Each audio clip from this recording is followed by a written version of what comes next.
Olá, pessoal! Como vão os estudos? Essa aula será de Ciências Humanas e suas tecnologias, e vamos trabalhar a habilidade de identificar estratégias que promovam formas de inclusão social. Boa aula! Olá, tudo bem? Meu nome é Rogério Ataíde, sou professor de História, e hoje nós vamos ver a habilidade 25 do Enem, da área de Ciências Humanas e suas tecnologias. Olha só, o Enem trabalha com competências, trabalha com habilidades. As competências são áreas mais gerais. Olha só o que diz a competência de área 5 que nós vamos trabalhar hoje. Utilizar os conhecimentos históricos para compreender e valorizar os fundamentos da cidadania e da democracia, favorecendo uma atuação consciente do indivíduo na sociedade. Muita coisa para dizer. Nós podemos falar de diversas formas de atuação social que vem nos últimos tempos interferindo na vida brasileira. Mas olha o que diz a habilidade 25, ela especifica um pouco mais. A habilidade 25 diz: identificar estratégias que promovam formas de inclusão social. Também tem muita coisa para ser feita aí. Muitas formas de inclusão social foram criadas no Brasil nos últimos tempos, no século XX, principalmente depois da Constituição de 1988. Olha, o que eu escolhi para tratar é falar da inclusão do negro na sociedade brasileira e como é que isso tem sido tratado ao longo dos tempos. Em 1988, nós tivemos um ano muito especial. 1988 foi o ano que se comemoraram 100 anos da abolição da escravatura no Brasil. Nesse mesmo ano, nós tivemos a Constituição de 1988, a chamada Cidadã.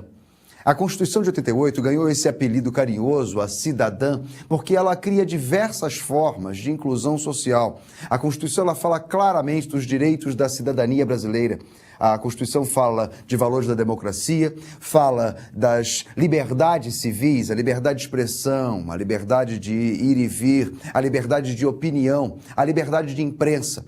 A Constituição de 88 fala de direitos das crianças, dos adolescentes, dos idosos, de comunidades indígenas, fala de direitos das mulheres e fala de direitos dos negros. Várias formas de inclusão podem ser, de alguma maneira, tratadas e percebidas na Constituição de 88. Que bom! Naquele mesmo ano, em 1988, nós tivemos um grande e famoso samba que fez muito sucesso no carnaval daquele ano pela Unidos de Vila Isabel. O samba diz assim: valeu subir o grito forte dos palmares, que correu terra, céus e mares, influenciando a abolição. Subir, valeu. Hoje a vila é que samba, é batuque, canta e dança, jogo e maracatu. Vem menininha. A letra do samba, ela faz referência a diversas formas de contribuição social que o negro no Brasil criou desde que aqui chegou nessas terras. A Vila Isabel fala de quizomba. Quizomba é festa, né? Hoje a vila é festa. A Vila Isabel comemorava com festa as conquistas que os negros, nos séculos em que estiveram aqui cativos, como escravos, ou depois de libertos, contribuíram para que o Brasil se tornasse o que é hoje. A letra terminava assim, ó: essa quizomba é nossa Constituição. Um refrão que é repetido: essa quizomba é nossa Constituição. Veja as datas. 1988, a data da Constituição. 1988, o desfile da Vila Isabel, contando a história do Zumbi e falando da contribuição dos negros para a civilização brasileira. A quizomba é festa e a Constituição é nossa festa.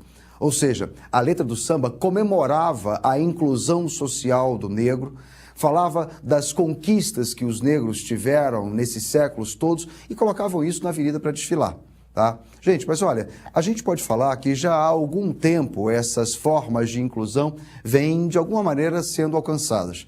Talvez o grande passo tenha sido com a Lei Áurea de 1888. Olha o que disse a lei da Princesa Isabel, a filha do imperador. A lei é simplíssima, tem 2 artigos. Diz lá, artigo 1º, é declarada extinta desde a data desta lei a escravidão no Brasil. Acabou. E o artigo 2 diz, revogam-se as disposições em contrário. Não vamos discutir mais. E acaba assim a Lei Áurea. A Lei Áurea é muito simples, ela é objetiva quando diz acabou a escravidão. Pois é, mas a liberdade desacompanhada de direitos, talvez seja mais uma outra forma de cativeiro. E assim aconteceu. A liberdade é sem dúvida uma conquista, é sem dúvida uma vantagem. Nós tivemos um percentual, na verdade, pequeno de negros naquela época foram contemplados pela liberdade, já que muitos já tinham sido libertos. Mas, sem dúvida, é uma grande conquista a liberdade de 1888, que foi criada pela princesa Isabel, pela Lei Áurea. Mas olha só, isso veio de onde? A Lei Áurea ela é feita pela princesa Isabel porque ela é boa, ela fez isso porque é uma pessoa religiosa. Olha, mas tem mais. A Lei Áurea ela só se tornou possível porque nós tivemos o movimento abolicionista, porque nós tivemos a luta do negro no Brasil, que desde o início do século XVI lutava contra a escravidão. Nós tivemos séculos de lutas, séculos que tentavam, de alguma maneira, acabar com essa escravidão. Né? Nós tivemos várias formas de resistência.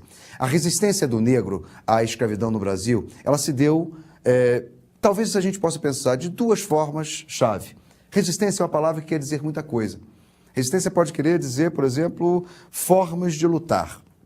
No Brasil nós tivemos várias formas de luta dos negros. Nós víamos, por exemplo, negros que fugiam, negros até que se suicidavam, pessoas que tentavam das formas mais desesperadas acabar com a escravidão. Uma forma muito conhecida de lutar contra a escravidão é através da formação dos quilombos. Os quilombos são formas de resistência negra onde os negros fugiam e formavam uma sociedade. A legislação portuguesa, depois brasileira, falava que quilombo era qualquer forma de organização de 3 ou mais negros fujões. Então, nós tivemos diversos micro-quilombos espalhados pelo Brasil. E, claro, tivemos o notável Quilombo de Palmares. Lutar, uma forma de resistência. Mas nós tivemos outras formas de resistir. Nós também podemos pensar que resistência é sobreviver. Quando nós falamos, por exemplo, alguém resistiu muito tempo, ou seja, alguém sobreviveu a alguma coisa. Essa sobrevivência aqui no Brasil, ela esteve diretamente ligada, está diretamente ligada a formas de resistência cultural. E aí, são várias as possibilidades. O vestuário, a musicalidade, a metalurgia, que foi introduzido no Brasil por negros que vieram da costa ocidental africana, culinária, agricultura, dança, religiosidade, diversas formas de utilização do idioma. Somente o banto, que é uma das muitas etnias que vieram aqui para o Brasil desde o século XVI, apenas através do banto nós temos milhares de idiomas que usamos cotidianamente. Kizumba, com Q ou com K, quiabo, festa, quitanda, essas são palavras que são oriundas do banto, uma etnia entre tantas que vieram para o Brasil. Mas veja, essas formas de resistência cultural, elas estiveram sempre identificadas com a maneira de criar no Brasil uma civilização. Na década de 30, um pesquisador, um pensador brasileiro chamado Arthur Ramos, escreveu um livrinho onde ele falava do negro como o elemento civilizador.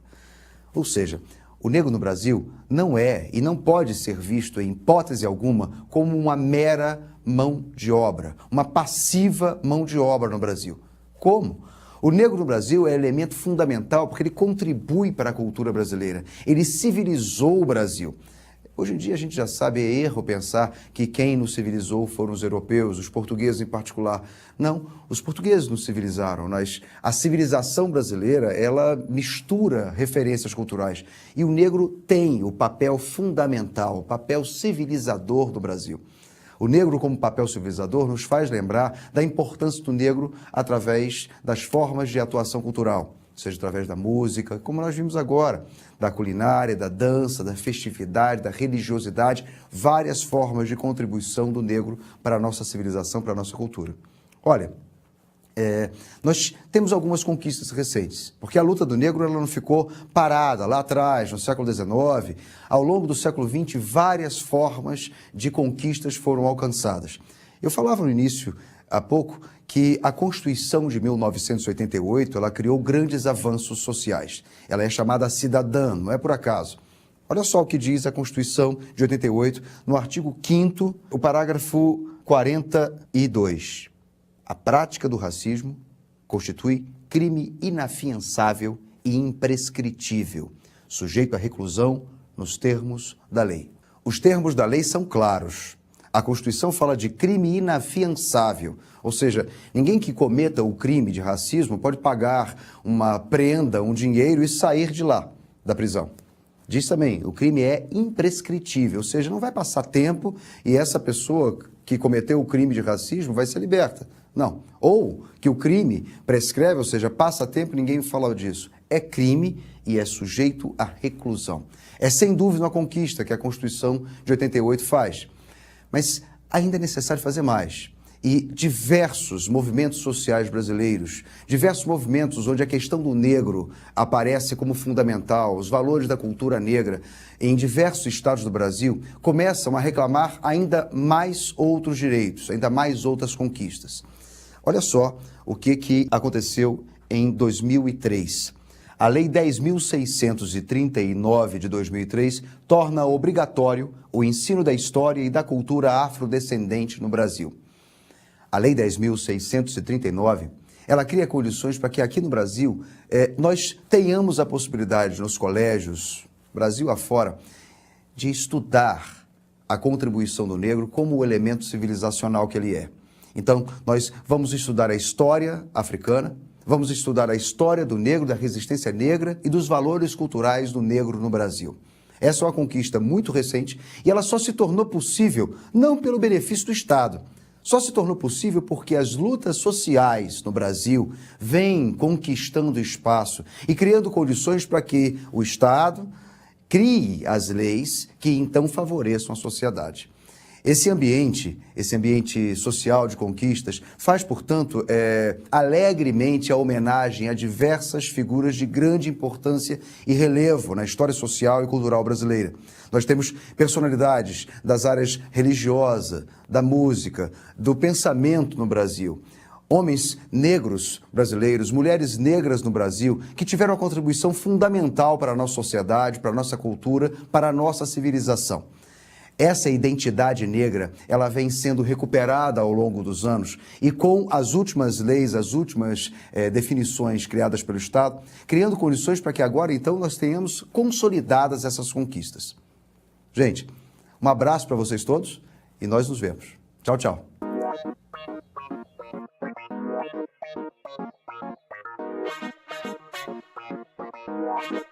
Para desenvolver melhor essa habilidade, consulte a ficha de estudo número 115. Bom estudo e até a próxima aula!